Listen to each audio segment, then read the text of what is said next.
شریعت کی کوئی اہمیت نہیں تھی، طبیعت شریعت پر غالب آ چکی تھی، اسلام کو تبدیل کرنے کی کوشش کی جا رہی تھی۔ یزید کے دربار میں شراب نوشی عام تھی، یزید کے دربار میں کتے اور بلیوں کا ناچ ہوتا تھا۔ ایسے نازک وقت میں امام علی مقام امام حسین آتے ہیں، اور پھر علماء کرام نے لکھا کہ جب کربلا میں امام حسین پہنچتے ہیں تو ایسے صبر کا مظاہرہ کیا، اور وہ کیوں نہ کرے صبر جن کی والدہ بی بی فاطمہ خود صابرہ، جن کی والدہ خود صابرہ ہیں حضرت فاطمہ۔ میرے عزیز دوستو اور بزرگو، امام علی مقام امام حسین جب کربلا میں گئے تو 72 لوگ آپ کے ساتھ، 21 اہل بیت سے ہیں اور ماباقی پورے صحابہ کرام کی اولاد امام حسین کے غلام کو۔ اب 72 کا مقابلہ 20,000 سے، 72 ورسز 20,000، 72 اور 20,000۔ یہ 3 دن پانی بند کر دیا گیا آل رسول کے اوپر، امام حسین کے اوپر، حضرت زینب، حضرت قاسم بن حسن، علی اکبر، علی اصغر، حضرت عباس، حضرت علی کے اور بیٹے ابو بکر بن علی، عمر بن علی، عثمان بن علی، ان پر پانی بند کر دیا گیا۔ جن کو جنت کا شہزادہ کہا گیا، جی اہل بیت کے تعلق سے آقا نے فرمایا پورے آل رسول نے 3 دن تک پانی بند کر دیا۔ کتے پانی پیتے تھے، اونٹ پانی پیتا تھا، مگر نواز رسول اور آل رسول پانی نہیں پی سکتے تھے۔ 3 دن تک بھوک اور پیاس میں رکھا گیا۔ اور پھر جب جنگ لڑنے کے لیے تمام یہ یزید کے جہنمی فوج آتی ہے تو امام علی مقام امام حسین یہ کہتے ہیں کہ مجھے ایک رات کا موقع دو، مجھے ایک رات کا موقع دو، میں رات بھر اللہ کی عبادت کرنا چاہتا ہوں۔ میرے والد شہید، میرے بھائی شہید، میں محمد صلی اللہ علیہ وسلم کا نواسا ہوں، میں ایک رات خوب اللہ سے کی عبادت کرنا چاہتا ہوں۔ اور کیونکہ میرے نانا محمد مصطفیٰ صلی اللہ علیہ وسلم نے بھی بدر کے دن اللہ کے رسول صلی اللہ علیہ وسلم سے بہت دعائیں کی تھی، اللہ کے رسول صلی اللہ علیہ وسلم یہ جہنمی لوگ راضی نہیں ہوتے، بلکہ اگر کسی کوئی کہتا ہے کہ نہیں ان کو اجازت ملنی چاہیے۔ بہرحال امام حسین رات بھر اللہ کی عبادت کی، اور پھر اپنے اہل خاندان کو، اپنے ساتھیوں کو جمع کر کے کہتے ہیں کہ میں تم کو اجازت دیتا ہوں کہ تم رات کے اندھیرے میں چلے جاؤ، اور میں اس کو کبھی غلط نہیں سمجھوں گا۔ سب کہتے ہیں کہ نہیں، ہم آپ کو چھوڑ کر نہیں جائیں گے۔ جب صبح ہوتی ہے 10 محرم کے دن، جمعے کا دن تھا، تو امام علی مقام امام حسین ریت میں، گرم ریت میں لمبی لمبی نماز پڑھ رہے ہیں۔ 22,000 کی فوج سامنے اور نواز رسول نماز پڑھ رہے ہیں، قرآن کی تلاوت کر رہے ہیں، تو پورا میدان کربلا گونج رہا ہے امام حسین کی تلاوت سے۔ اور پھر جب جنگ شروع ہونے سے پہلے امام حسین خطبہ دیتے ہیں، بتاتے ہیں ان ظالموں کو، ان جہنمیوں کے کہ میں کون ہوں، میں نواز رسول صلی اللہ علیہ وسلم ہوں، میں وہ ہوں جس کی زبان مبارک کو رحمت اللہ عالمین صلی اللہ علیہ وسلم نے اپنی زبان مبارک سے چوسا، میں وہ ہوں جس نے رسول اللہ صلی اللہ علیہ وسلم کی عنبری زلف کو تھاما، میں وہ ہوں جو رسول اللہ صلی اللہ علیہ وسلم نے خطبہ دے رہے تھے تو منبر رسول سے اتر کر آئے اور مجھے گود میں اٹھا لیا، میں وہ ہوں۔ امام حسین نے کہا کہ میں میرے نانا کے پیٹھ پر چڑھ گیا تو رسول اللہ صلی اللہ علیہ وسلم نے اپنے سجدے کو لمبا کر دیا۔ یہ سب بیان کرتے ہیں۔ اور پھر حیرت کی بات یہ کہ جنگ سے پہلے 10 محرم سے پہلے 3 وقت کی نماز ظہر عصر مغرب یہ تمام لوگ امام حسین کے پیچھے آ کے نماز نہیں پڑھتے. علی اکبر اذان دیتے, امام حسین اللہ اکبر کہتے اور بولتے آؤ نماز پڑھنا ہے تو پڑھ لو. اور یہ ظالم لوگ امام حسین کے پیچھے آ کے نماز پڑھتے, اور امام حسین نے ان سے پوچھا کہ تم میرے پیچھے نماز بھی پڑھتے ہو, محمد صلی اللہ علیہ وسلم کی آل پر درود و سلام بھی بھیجتے اور تم مجھ سے مقابلہ کرو گے؟ تو انہوں نے کہا کہ ہاں دل آپ کے ساتھ ہے مگر تلوار یزید کے ساتھ ہے. سوچو آپ آج کے معاشرے میں بھی ایسے لوگ ہیں, آپ کے ساتھ ہے مگر حکومت کا ڈر ہے, آپ کے ساتھ ہے مگر حکومت کا ڈر ہے, کیا کرنا. یہ اس وقت بھی تھا. امام حسین 10 محرم کے دن جب جنگ شروع ہوئی تو امام حسین جیسا کہ آپ نے بھی پاشا قادری صاحب اور زیر الدین صوفی صاحب سے سنا کہ امام حسن کے بیٹے قاسم بن حسن جب جانے لگے, امام حسین نے ان کو روک دیا, کہا آپ نہیں جا سکتے. تو امام حسن کے صاحبزادے قاسم بن حسن نے وہ تعویذ کہا کہ میرا ابا جان امام حسن رضی اللہ تعالیٰ عنہ نے تعویذ مجھے دی اور اس میں کہا کہ اس میں کچھ لکھ کر رکھے تھے. تو امام حسن نے کہا کہ اپنے بیٹے کو وصیت کی کہ اگر حسین پر کچھ برا وقت آئے گا تو تم سب سے پہلے آگے رہو. امام علی مقام کی آنکھ میں آنسو آ جاتے ہیں. آپ کہتے ہیں کہ میں نے زندگی بھر اپنے بڑے بھائی حسن کے حکم کی تعمیل کی, ان کے بعد کو مانا بن جاؤ.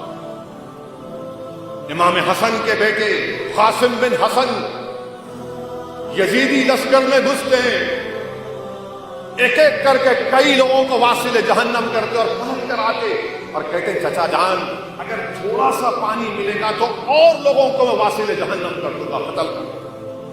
3 دن کے پیاسے کہاں پانی. پھر جاتے ہیں تو یہ جہنمی, یہ تمام جہنم کے کتے, یہ یزیدی لشکر کے لوگ کہتے ہیں کہ اس امام حسن کے بیٹے سے ایسا مقابلہ نہیں کر سکتے. گھیرے میں لے کر تیر پھینکتے ہیں اور قاسم بن حسن کی گردن میں تیر لگتا ہے. تو حضرت زینب پکار کر کہتی ہے کہ حسین دیکھو میرے بھائی کا بیٹا گر گیا, اٹھا کر لاؤ. پھر امام حسین جاتے ہیں تو بہن کہتی ہے زینب نہیں آپ نہیں جائیں گے, میرے بیٹے جائیں گے, میرا بھائی نہیں جائے گا, میرے بیٹے اون اور محمد جائیں گے مقابلہ کرنے. وہ جاتے ہیں, وہ شہید ہو جاتے ہیں. امام حسین کے بڑے بیٹے حضرت علی اکبر 16 سال کے ہیں. جب وہ مدینے کی گلیوں میں چلتے تو خواتین اپنے گھر کی چھتوں پر کھڑے ہو کر کہتی دیکھو یہ شبیہ رسول محمد صلی اللہ علیہ وسلم اسی کی طرح ہے. وہ جب میدان میں جاتے ہیں دشمنوں کے ان جہنمی کتوں کی لشکر میں افراتفری مچا دیتے ہیں, کئیوں کو قتل کرتے ہیں اور اسی طرح بزدلوں کی طرح ان کو گھیر کر تیر مارتے ہیں. تو تیر ان کی گردن میں لگتا ہے. امام حسین جاتے ہیں, جا کر اپنے نوجوان بیٹے کو جب اٹھاتے ہیں اور اس کی تیر کو توڑتے ہیں تو خون کا فوارہ نکلتا ہے. اور امام حسین کی زبان سے کیا الفاظ نکلتے آپ کو معلوم؟ امام حسین کی زبان سے تاریخی الفاظ نکلے, بلکہ امام طبری نے اس کو لکھا. امام حسین نے کہا کہ کاش اگر آج حضرت ابراہیم علیہ السلام ہوتے تو دیکھتے کہ وہ تو اپنی آنکھوں پر پٹی باندھ کر حضرت اسماعیل کو ذبح کرنا چاہ رہے تھے, میں نے کھلی ہاتھوں سے اپنے بیٹے کی شہادت کو دیکھا.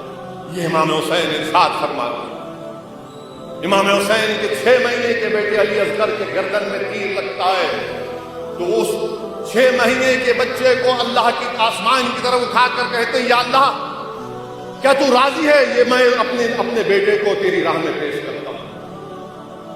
اور پھر جب امام حسین جنگ میں جاتے ہیں تو اب محمد مصطفیٰ صلی اللہ علیہ وسلم کا امامہ باندھتے ہیں, حضرت علی کی تلوار کو اپنے ہاتھ میں لیتے ہیں اور اپنے بہن حضرت زینب سے کہتے ہیں کہ اب یہ تمہاری ذمہ داری ہے پوروں کی. امام زین العابدین بیمار ہیں اور ان سے کہتے ہیں کہ تم ٹھہرو گے ساتھ.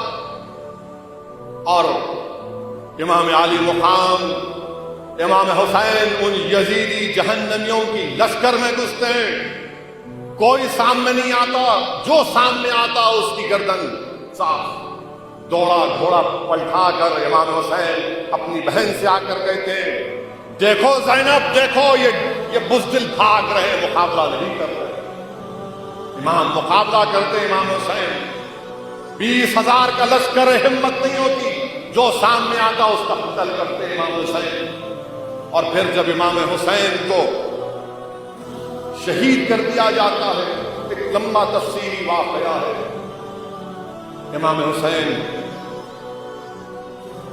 کو جب شہید کرنے سے پہلے امام حسین کہتے ہیں کہ مجھے نماز پڑھنے دو، نماز کا وقت ہوا۔ اور امام حسین جب سجدے میں رہتے ہیں، یہ ظالم لوگ آپ کی گردن کاٹتے ہیں، تو امام حسین کی زبان سے کیا نکلتے الفاظ کہ یا اللہ تو مجھ سے راضی ہوا نہیں ہوا۔ امام حسین کی زبان مبارک سے نکلتا ہے۔ میرے عزیز دوستوں اور بزرگوں، امام حسین کے جسم پر 34 تیر کے وار تھے، 34 تیر کے وار اور 33 تلوار کے وار تھے۔ امام حسین کی گردن مبارک کاٹنے کے بعد آپ کے جسد مبارک کو اونٹ کی ٹاپوں سے رون دیا جاتا ہے، اونٹ کی ٹاپوں سے رون دیا جاتا ہے۔ وہ جسم جو رسول اللہ صلی اللہ علیہ وسلم جس جسم کو سونگتے تھے اور کہتے تھے کہ اس سے جنت کی خوشبو آتی، اس جسم پر یہ ظالم لوگ اونٹ کی گھوڑوں کی ٹاپوں سے اس کو رون دیتے تھے۔ میرے عزیز دوستوں اور بزرگوں، امام حسین کی شہادت کے بعد آپ کی سر مبارک کو نیزے پر رکھ دیا جاتا، نیزے پر رکھ دیا جاتا۔ وہ یزید پلید کے دربار میں امام حسین کے وہ چھڑی سے امام حسین کے چہرے مبارک سے بدتمیزی کرتا ہے، بے حرمتی کرتا ہے۔ ایک صحابی رسول نعمان تھے، بولے تو کیا کر رہا ہے؟ میں نے دیکھا کہ رسول اللہ صلی اللہ علیہ وسلم اس چہرے مبارک کو بوسہ دیتے ہوئے۔ تو یزید پکار کر کہتا ہے کہ اللہ نے مجھے عزت دی اور مجھے کامیاب کیا۔ حضرت زینب حضرت علی کی صاحبزادی، رسول اللہ صلی اللہ علیہ وسلم کی نوازی، امام علی مقام کی بہن، پکار کر کہتی ہیں اے یزید، قرآن کی وہ آیت کی تلاوت کرتی ہے جس کے معنی مفسرین نے کیا کہ اللہ جس کو عزت دیتا ہے اللہ دیتا ہے، جس کو اللہ ذلت دیتا ہے اللہ دیتا ہے۔ حضرت زینب پکار کر کہتی ہیں کہ تو ختم ہو جائے گا، تیری یہ حکومت 4 دن کی ہے، صبح قیامت تک میرے نانا کے ممبروں سے میرے بھائی کا ذکر ہوتا رہے گا صبح قیامت تک۔ تو ایک صحابی جو نابینا بیٹھے تھے، وہ حضرت ایک صحابی دوسرے صحابی کا ہاتھ پکڑ کر پوچھتے کیا علی آ گئے؟ تو علی کی آواز ہے، کیا علی آ گئی؟ علی کی آواز۔ میرے عزیز دوستوں اور بزرگوں، جب اہل بیت کو قید کر کے کربلا سے دمشق تک قیدی بنا کر لے گئے، تاریخ گواہ ہے کہ امام سید سجاد، امام زین العابدین بیمار ہیں، قیدی ہیں۔ آپ نے اپنے والد امام حسین کی شہادت کو دیکھا، اپنے بھائی علی اکبر، علی اصغر اور قاسم بن حسن کی شہادت کو دیکھا، اپنے چچاؤں کی شہادت کو دیکھا، مگر آپ کے حوصلے پست نہیں ہیں۔ وہ حسین کی آبرو بن کر اپنے کردار سے باطل طاقتوں پر ایک تماچا رسید کر رہے اور ہم کو پیغام دیتے ہیں کہ حق کی راہ میں اگر گردن کٹتی ہے تو کٹنے دو، حق کی سربلندی کے لیے اولاد برباد ہوتی ہے تو ہونے دو، مگر کبھی بھی کسی قیمت پر باطل سے سمجھوتا نہیں ہو سکتا، نہیں ہونا چاہیے۔ اسی لیے اللہ کے رسول صلی اللہ علیہ وسلم نے حدیث شریف میں فرمایا کہ حسین میرے اسباط میں سے ایک سبط ہے۔ شیخ عبداللہ محدث دہلوی اپنی کتاب اشاعت اللومات میں لکھتے ہیں کہ سبط کا ذکر قرآن کریم میں حضرت یعقوب علیہ السلام کے سلسلے میں آیا۔ سبط کیا ہوتا ہے؟ ایک درخت کا تنا ہوتا ہے، ایک درخت کا تنا ہوتا ہے جو اس درخت کے جڑوں سے ملا ہوا ہوتا ہے، منسلک ہوتا ہے، اور اس درخت کے تنے پر بے شمار شاخیں نکلتی، تو امام حسین آقائد عالم صلی اللہ علیہ وسلم نے فرمایا کہ امام حسین میرے اسباط میں سے سبت ہے، یعنی آپ وہ درخت کا تنا ہے جس کی جڑیں رسول اللہ صلی اللہ علیہ وسلم سے جڑی ہوئی، اور اس درخت کے تنے پر جو شاخیں ہیں وہ شاخیں کبھی حمیرہ شیخ ابوالحسن شاذلی کے پاس جاتی ہیں، تو کبھی بغداد میں پیران پیر کے پاس جاتی ہیں، تو کبھی اجمیر میں خواجہ معین الدین چشتی اجمیری کے پاس جاتی ہیں، تو کبھی سمرقند کو جاتی ہیں، اور یہی شاخیں صبح قیامت تک انشاءاللہ تعالی اسلام کو ثمراور کرتی رہے۔ میرے عزیز دوستوں اور بزرگوں، جس جلسے میں آپ اور ہم شرکت کر رہے ہیں اور سن رہے ہیں، امام حسین کی روح آج بھی انسانیت کو پکار کر کہہ رہی ہے کہ ظالم کا ساتھ دینا انسان کی فطرت نہیں ہے، ظالم کا ساتھ دینا انسان کی فطرت نہیں ہے، ظالم کے ظلم کو روکنا یہ انسان کی فطرت ہے، کمزوروں کا ساتھ دینا یہ انسانوں کا شیوا ہے، مظلوم کا ساتھ دینا، ظالم کو روکنا، اس سے پنجہ آزمائی کرنا۔ امام حسین کی روح پکار کر سب سے کہہ رہی ہے کہ ظالم کا ساتھ مت دو، اس کے ظلم کو روکو، اس کے استحصال کو ختم کرو۔ میرے عزیز دوستوں اور بزرگوں، آج امام حسین کی روح، حضرت زینب کی روح، حضرت علی اکبر کی روح، اور دریائے فرات کے کنارے وہ خون جو اہل بیت کا گرا، وہ ہم تمام سے پکار پکار کر کہہ رہا ہے، اہل بیت کے اجڑے ہوئے خیموں سے آواز آ رہی ہے، کربلا کے ذروں سے آواز آ رہی ہے کہ رسول اللہ صلی اللہ علیہ وسلم کی امت، اگر حالات خراب ہیں، تم چاروں طرف سے گھرے ہوئے ہو، تو ہمت مت ہارو، مظلوم کا ساتھ دو، ظلم سے ظالم سے مقابلہ کرو۔ اور میرے عزیز دوستوں اور بزرگوں، امت میں اتحاد بھی پیدا کرنے کا علماء کرام نے طریقہ بنایا کہ ہم میں اختلاف ہو سکتا ہے مسلک کا، عقیدے کا، مگر اختلاف اس بنیاد پر نہیں ہو سکتا اہل بیت کے نام پر، اہل بیت کے نام پر اختلاف نہیں ہو سکتا، تو ہم مسلمانوں کو، امت کو اہل بیت کے نام پر متحد کر سکتے ہیں۔ اگر اہل بیت کے نام پر متحد ہوں گے تو اس سے اللہ، اس کا رسول راضی ہوگا، آخرت میں جنت ملے گی، اور دنیا کے معاملات میں الفت پیدا ہو۔